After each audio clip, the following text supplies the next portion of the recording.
This is how you become a better shooter when you're using a spotter. Having a spotter is really a critical part of the whole system because the spotter, they don't have to deal with the recoil that you are. They can see exactly what's going on downrange and give you good corrections to make sure you're doing it right for the next shot.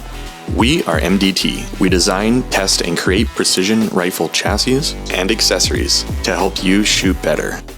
So generally there's two different types of spotting scopes on the market. You have an angled eyepiece or a straight eyepiece. I personally prefer a straight eyepiece because generally when I'm spotting, I'm either sitting or I'm standing, generally not spotting prone. So with a straight eyepiece, it's super comfortable. You don't have to worry about kinking your neck. If you are in a prone position or you're in a more of a seated position, sometimes people find it more comfortable to have an angled eyepiece. You want to make sure you're standing comfortably. Generally, I have the two legs at the back here kind of spread out so I can hold onto the tripod, trying to stabilize it a little bit more in the wind. I want to have my legs shoulder width apart.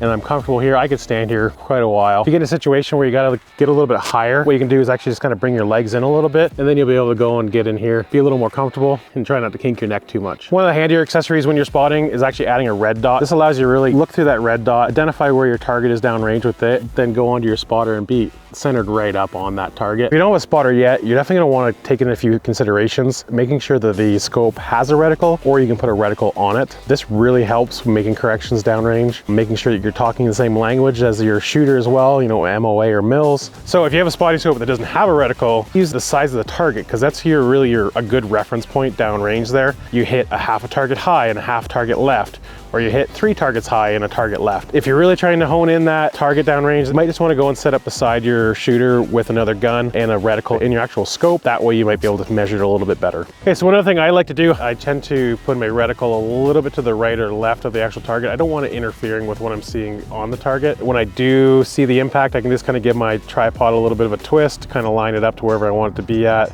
and count off, you know, what I need to change for my hold. So after you got your tripod all set up for height and you're comfortable, what you're gonna wanna do now is make sure you're directly behind the shooter and in line with where the target is. This is gonna make sure that you don't have any kind of angle built into where you're spotting at, and could give you a less accurate reading down range of where that bullet landed. It might look like it landed more left or more right of the target than it actually did.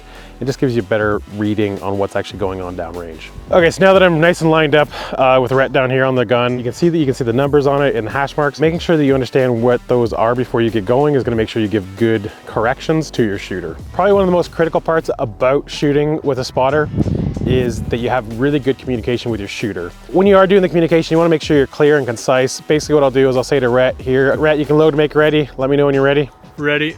Okay, I'm on. Impact. Okay, do the same hold again. Ready. Ready. On. That was just over the top right hand shoulder. Hold 2/10 left and hold 10th low. Ready. On. Impact.